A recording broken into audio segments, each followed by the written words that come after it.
RTP. Ya está con nosotros a esta hora de la mañana, 7:05, el expresidente de Colombia, Álvaro Uribe, con quien vamos a hablar de estas relaciones bastante tensas que tiene Ecuador y Colombia y estos acercamientos que no han terminado en algo concreto en estos 2 días. Bienvenido a la mañana en RTP, expresidente. Gracias por acompañarnos.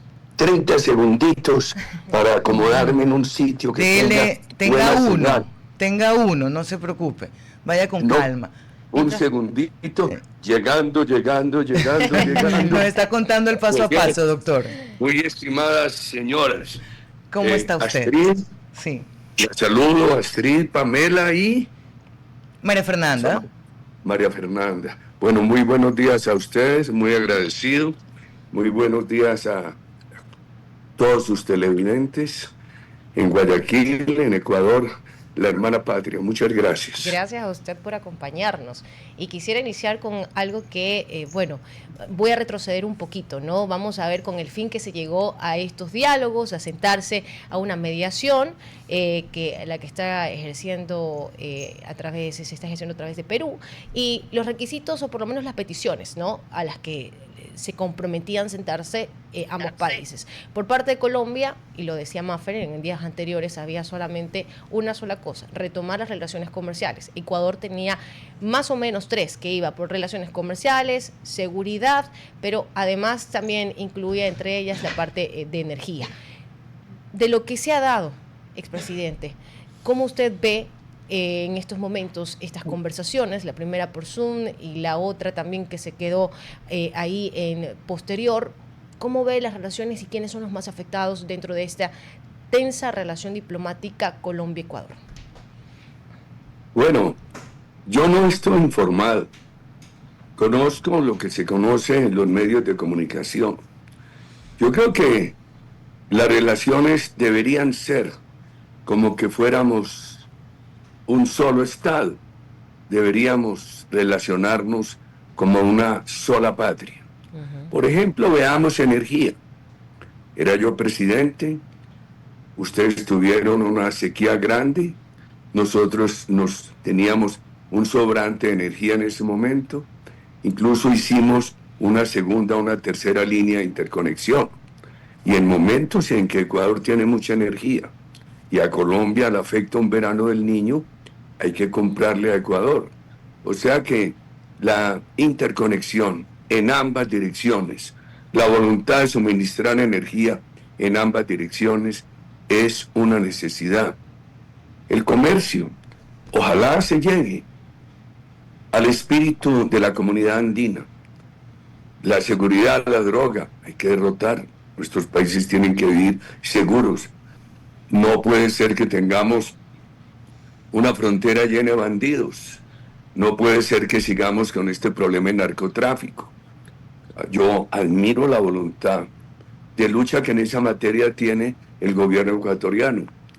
Nuestra candidata a la presidencia, Paloma Valencia, ha dicho que de ser elegida presidente entraría al escudo de las Américas. Esa organización de varios países en la cual está Ecuador, Estados Unidos, otros, para derrotar ese flagelo del narcotráfico.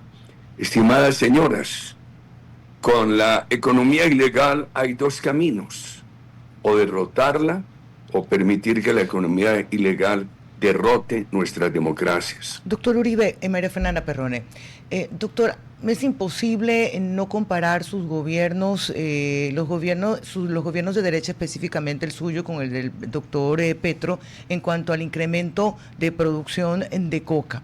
De ahí mi pregunta: ¿qué tanto en su gobierno le pudo ayudar Estados Unidos a ustedes para disminuir la producción y también para dar con grupos narcotraficantes?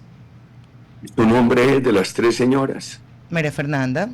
Bueno, María Fernanda, muchas gracias. Primero, déjenme hacer esta anotación. Nosotros no creemos en esta división izquierda o derecha.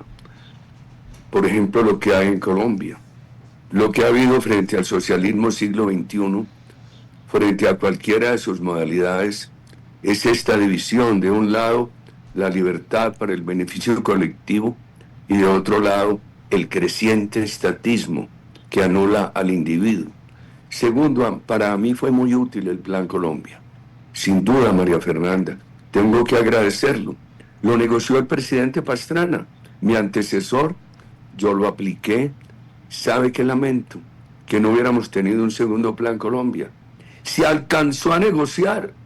Mi sucesor era ministro de Defensa y empezó la negociación con el gobierno del presidente Bush. Se terminó esa negociación, María Fernanda. Él salió a aspirar a la presidencia y nosotros terminamos esa negociación con el presidente Obama. O sea que el segundo Plan Colombia tuvo un soporte bipartidista en los Estados Unidos. Pero cuando llegó mi sucesor al gobierno, no quiso llevar ese acuerdo a ratificación del Congreso. ¡Qué tristeza! Y todo el esfuerzo se perdió. Sí, al final de nuestro gobierno, de acuerdo con cifras de Naciones Unidas, al restarle a la producción de coca el decomiso, llegaron al mercado 150 toneladas de cocaína. El año pasado Colombia produjo 3.000. Réstele el decomiso, aproximadamente 2.100 llegaron al mercado. Eso es una agresión a los niños, a la juventud, a la familia, al pueblo colombiano, a la comunidad internacional. Como no existe, doctor Uribe, es imposible saber qué tal hubiera ido al país y al mundo con una extensión del plan Cóndor, pero le pregunta el Plan Colombia, pero le pregunto yo, porque hoy tenemos un problema de incremento no solamente en la producción y del consumo. De ahí, ¿esta lucha contra el narcotráfico es ganable, doctor? Claro, María Fernanda, claro que es ganable. Mira lo que pasó. El gobierno que me sucedió tuvo un momento de total éxito en los primeros 2 años que continuaron las políticas que traíamos. María Fernanda, yo no dejé a Colombia convertida en un paraíso, pero el país iba mejorando, que cometí errores también, pero ese gobierno lo eligió nuestra plataforma, un país seguro, con un gran emprendimiento privado, con una gran política social, con un Estado pequeño. En el año 2012, Colombia tenía 48.000 hectáreas de droga. Íbamos rumbo a acabarla, pero apenas anunciaron desde La Habana que se aceptaba que en el caso de la FARC, la droga como el secuestro eran fuentes de financiación de la rebelión, que por ende eran delitos políticos, que no habría cárcel ni extradición, que habría elegibilidad política, y el gobierno se comprometió a no fumigar. Y lo hicieron de manera bastante sinuosa. Mire lo que pasó. Entre ese año y el final del gobierno, en el 18, cuando llegó el presidente Duque, se pasó de 48.000 hectáreas de droga a 220.000. Renunciamos a una gran posibilidad de tener un país sin droga, un país con la droga bastante desaparecida. Expresidente Uribe, yo quisiera preguntarle, tal vez enmarcando el conflicto desde la generalidad, y es que también esta condición diplomática entre Ecuador y Colombia emerge con 2 dimensiones distintas, lo podemos decir así. Primero, la dimensión económica con esa guerra arancelaria que pasa de 0 a 30 y luego de 30 a 50, y ahora la dimensión securitaria con este hallazgo de explosivo en territorio colombiano. Yo le pregunto, en ambos casos se podría estar tratando de vincular causalmente algo que tal vez no tenga mucha relación con los argumentos diplomáticos, es decir, el 30% y luego posterior 50%, ¿en efecto justifica la lucha contra el narcotráfico o eso está generando problemas de otra índole que también afectan productividad y comercio internacional? Por favor, por supuesto, se afecta productividad, se afecta comercio internacional. ¿Y qué le digo? Yo creo que hay que hacer la lucha conjunta. Creo que hay que hacer la lucha conjunta con toda la determinación para acabar la droga. Pero no puede ser que en un país haya esa permisividad y el vecino la quiera acabar, y en el país, en este caso, Colombia, con esa permisividad, perjudique al vecino. Entonces, los 2 problemas son graves. Ojalá haya un acuerdo para recuperar totalmente la seguridad en la frontera, para bloquear el tránsito de droga en la frontera, y un acuerdo con el espíritu de la comunidad andina para la integración comercial y económica de nuestros dos países. Justamente allí, expresidente, por eso quisiera tal vez ser más directa con esta parte.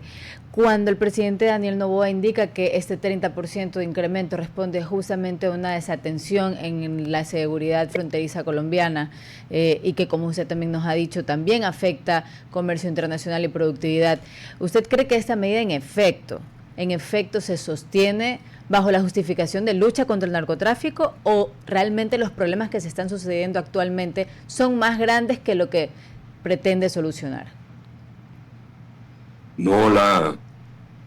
Yo diría que lo que se pretende solucionar es tan grande como lo que se está viviendo, porque sí, ¿qué pretendemos solucionar o qué se pretende solucionar?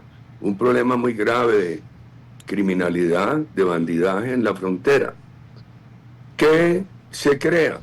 Se crea una afectación muy severa del espíritu de la comunidad andina en materia comercial. Ojalá, yo acepté esta entrevista por todo el respeto a ustedes, pero entenderán que no obstante mi determinación total en materia de seguridad, tengo que ser prudente. Claro. Lo entendemos. Claro, así es. Se necesita un nuevo gobierno de Colombia con toda la disposición de entrar, primero a recuperar la seguridad, segundo a colaborar con los vecinos para derrotar ese bandidaje que va a un lado y otro de la frontera, y tercero para avanzar en la profundización de la integración económica en lugar de afectarla. Por ejemplo, yo recuerdo, y son temas que no puedo eludir, el presidente Noboa me ayudó mucho. En ese momento Ecuador no tenía el problema de inseguridad y narcotráfico de ahora. El presidente Palacio también. En Quito se capturó a un integrante del grupo narcoterrorista FARC, a Simón Trinidad. El presidente Palacio lo deportó de una manera muy efectiva, de una manera muy expedita. Yo mantengo siempre la preocupación de que al gobierno mío, en la persecución de la FARC, pues bombardeamos a Raúl Reyes, y siempre le pido perdón al pueblo ecuatoriano, no eludo el tema. No era una acción contra la soberanía del hermano Ecuador, era una acción contra un invasor de Ecuador, la FARC, que desde allí coordinaba secuestros de Colombia. 2 meses después de ese operativo que abatió a Raúl Reyes, se pudo rescatar a Ingrid Betancourt y a los 3 norteamericanos y a muchos colombianos. Se necesita una gran cooperación. Por ejemplo, a mí me ha dado mucha tristeza que hubiera llegado esta enfermedad tan grave del narcotráfico a Ecuador. A mí me da mucha tristeza porque los pueblos sufren mucho con ese tipo de actividades. Expresidente, y en este contexto, en lo que usted nos está explicando, en lo que usted le tocó enfrentar, en esta experiencia frente al narcotráfico, recuperando también territorio, recuperando a gente que en caso de Colombia la guerrilla había secuestrado, y también tomando parte de la respuesta que le dio a María Fernanda, donde le decía si es posible luchar contra estas organizaciones transnacionales, con los liderazgos que hay ahora o con el liderazgo que va a cambiar en Colombia, no lo sabemos, a qué línea va a seguir. ¿Cuál sería, en este caso, la lucha ideal o tal vez la proposición que hagamos dentro de su experiencia, y también que nos pueda explicar un poco qué es lo que debería ser? ¿Únicamente Ecuador luchando solo, o también se deberían no solamente incorporar Colombia, sino Perú y otros países que están dentro también de esta ruta de la droga? Hay un ejemplo malo de zona binacional y puede haber un ejemplo bueno. El acuerdo del presidente Petro de Colombia con Maduro para tener una zona binacional en la frontera de Colombia y Venezuela que esa zona está dominada por terroristas. Tienen la droga en Colombia, secuestran en Colombia, asesinan en Colombia y se refugian en Venezuela. Nosotros nos hemos opuesto a esa zona binacional, porque es una zona binacional para consolidar, para reconocer tácitamente el imperio terrorista allí. Pero dos gobiernos con el compromiso de derrotar la droga y el bandidaje, que tuvieran una zona binacional, Colombia y Ecuador, con ese propósito, eso podría ser muy útil. Ahora, esto tiene que ser una lucha de todos. Cuando yo he leído las noticias sobre el escudo de las Américas, me parece que ahí se está buscando un plan Colombia más amplio, de varios países, no solamente Estados Unidos, Colombia, sino Estados Unidos con Ecuador y con los otros países que han mostrado la voluntad de entrar al escudo de las Américas. Aquí no puede haber discusión, estimadas señoras. Esto tiene que tener autoridad muy severa, determinación y por supuesto unas políticas sociales. Nosotros nunca metimos a la cárcel a un campesino productor, les ayudábamos mucho. Algo bien importante, porque Ecuador es un país amazónico. El gobierno que yo presidí creó un programa que se llamaba Familias Guardabosques. A muchas familias que estaban en la droga les dijimos, bueno, a ustedes se les va a pagar por acabar la droga. Van a vigilar la recuperación de la selva. No más destrucción de selva. Y a muchas, por ejemplo, en la Sierra Nevada de Santa Marta se les ayudó para que tuvieran un mejoramiento de su casa y recibieran turistas. Ese pago se hacía a esas familias cuando había una certificación de Naciones Unidas de que estaban cumpliendo. Y también se da la posibilidad en otras áreas que tuvieran unos cultivos alternativos. Yo creo que el narcotraficante a la cárcel, la droga que esté por la calle, decomisarla.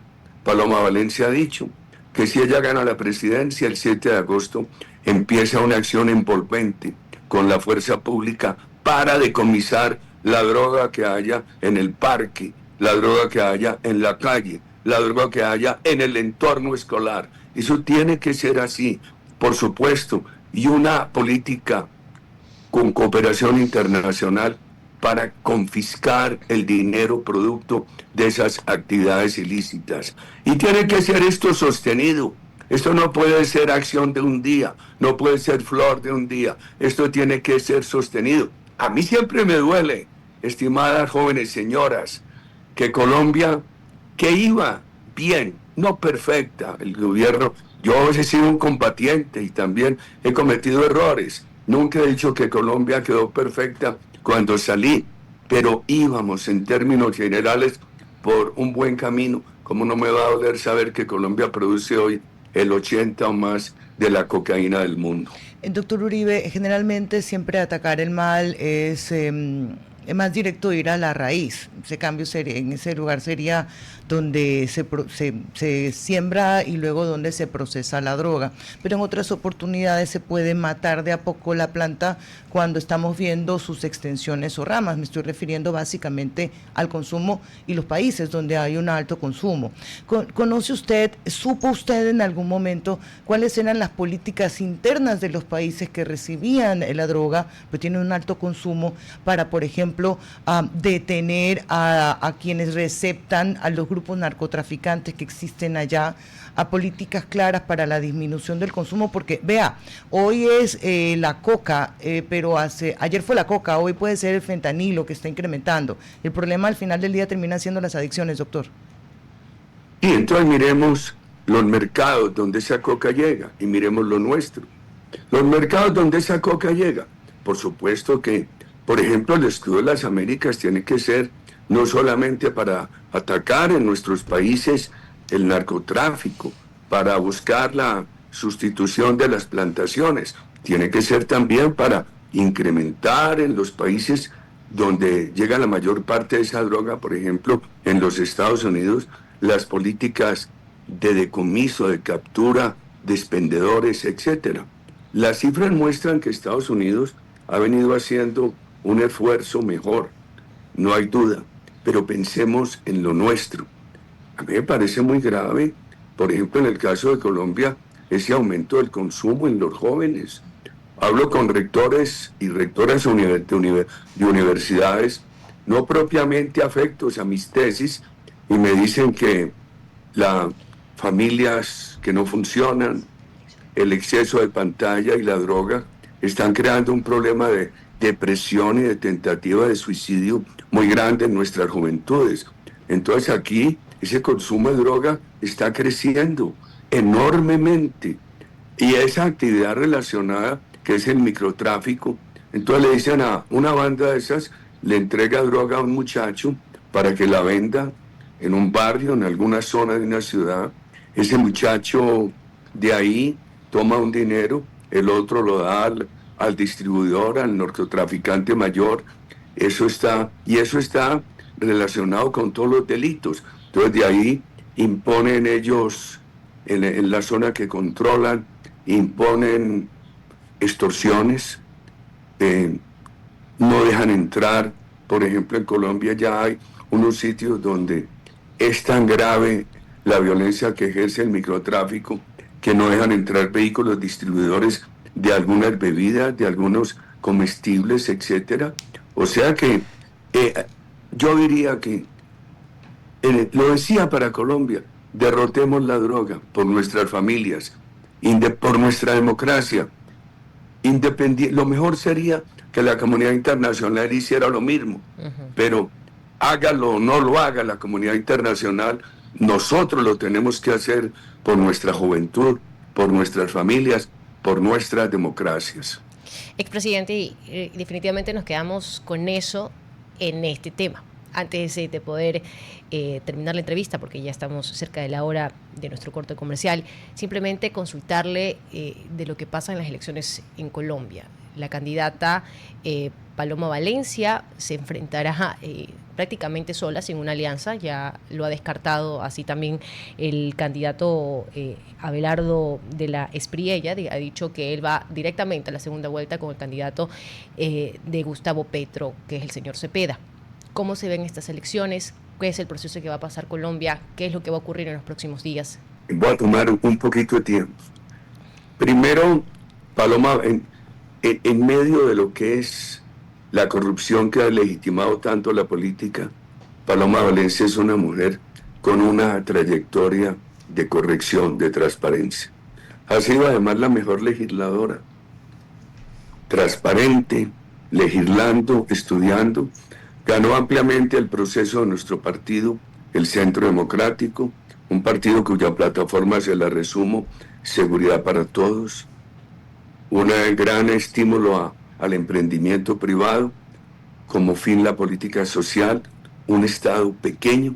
Paloma ganó en franca lid la nominación del partido, enseguida entró a una consulta que acordaron 9 ciudadanos que todos eran precandidatos, la ganó, hoy es candidata de esa consulta y de nuestro partido. Entonces el doctor de la Espriella tiene una candidatura independiente, porque cuando él pidió aval en nuestro partido, ya el proceso estaba muy adelantado, y además teníamos luchando en una clínica, Miguel Uribe, luchando contra la muerte. Finalmente se consumó ese magnicidio. Eso sí que nos hizo daño, y uno quisiera hoy por lo menos que haya un gran respeto. Paloma viene avanzando en el país con una gran plataforma doctrinaria. Es una mujer muy firme, de corazón grande. Tiene tanta firmeza para derrotar la droga, recuperar la seguridad, acabar la corrupción, como corazón para resolver problemas sociales en la base de la pirámide de la comunidad colombiana. A mí me han preguntado, y habría la posibilidad de que se unieran antes de la primera vuelta. Depende de cómo vayan sucediendo vayan apareciendo los números, y por supuesto depende de los candidatos. Lo que hice yo fue recorrer el país hasta el 8 de marzo. A pesar de esta edad, pues creí que tenía 25 años, me puse unos tenis, recorrí el país lo haré de nuevo ahora con todo entusiasmo, apoyando a Paloma Valencia, con mucho respeto por todos los electores del doctor del Espriella y advirtiéndole al país el peligro de este estatismo, neocomunismo, destructor de la democracia del candidato Cepeda de Petro. Imaginen ustedes, queridas señoras, que en muchas partes de Colombia los grupos violentos, sin ruborizarse, sin hacerlo clandestinamente, abiertamente, obligan con el fusil a votar por el candidato de Petro. Eso no es democracia. Doctor Uribe, agradecerle, se nos fue el tiempo, desearle una buena mañana. Gracias por estar con nosotros. A ustedes muchas gracias, muy distinguidas señoras, y muchas gracias a todos los oyentes televidentes de ustedes. Buen día. Buen día y siga abrazo. disfrutando su café, doctor. Nos vamos a la pausa y ya regresamos. Doctor Álvaro Uribe, expresidente de Colombia, estuvo con nosotras. RTP